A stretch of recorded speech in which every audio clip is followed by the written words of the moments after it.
Paris ഒളിമ്പിക്സിലെ നിരാശയ്ക്ക് പിന്നാലെ വിനേഷ് ഫോഗട്ട് പുതിയ ഇന്നിംഗ്സിനിറങ്ങുന്നു. ഇത്തവണ പോരാട്ടം രാഷ്ട്രീയ ഗോതയിലാണ്. അതും കോൺഗ്രസിന്റെ ജേഴ്സിയിൽ BJPക്കെതിരെ.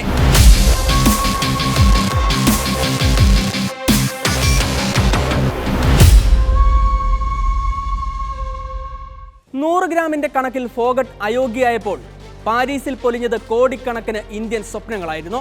ഒപ്പം വിനേഷ് ഫോഗട്ട് എന്ന പോരാളിക്കേറ്റ കനത്ത തിരിച്ചടിയും. പക്ഷേ ഇത് വിനേഷാണ്.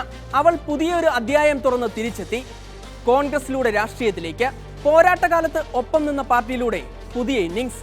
2023 ജന്തർ മന്ദറിൽ ബ്രിജ് ഭൂഷൺ സിംഗിനെതിരെ ഗുസ്തി താരങ്ങൾ നടത്തിയ സമരത്തിന്റെ മുന്നണി പോരാളിയായിരുന്ന ഫോഗട്ട് ഹരിയാനയിൽ BJPക്കെതിരെ രാഷ്ട്രീയ പോരാട്ടത്തിന് ഒരുങ്ങുകയാണ്. വിനേഷ് ഫോഗട്ട് ഒറ്റയ്ക്കല്ല, രാഷ്ട്രീയ ഗോതയിലേക്ക് ഒപ്പം ബജ്രംഗ് പുനിയയുമുണ്ട്. ഇരുവരും ബുധനാഴ്ച ലോക്സഭാ പ്രതിപക്ഷ നേതാവ് രാഹുൽ ഗാന്ധിയെ സന്ദർശിച്ചു. വെള്ളിയാഴ്ച AICC ആസ്ഥാനത്ത് വാർത്താ സമ്മേളനം. ഫോഗട്ടും പുനിയയും കോൺഗ്രസ് അംഗത്വം സ്വീകരിച്ചു. കൈപിടിച്ച വിനേഷ് ഫോഗട്ട് ഹരിയാനയിലെ ജുലാനയിൽ കോൺഗ്രസ് സ്ഥാനാർത്ഥി. ബജ്രംഗ് പുനിയ കിസാൻ കോൺഗ്രസ് വർക്കിംഗ് ചെയർമാനും. കളിക്കളത്തിലും രാഷ്ട്രീയ കളത്തിലും പോരാട്ടം തുടരുമെന്ന് പ്രഖ്യാപിച്ച ഇരുവരും മുന്നോട്ട്.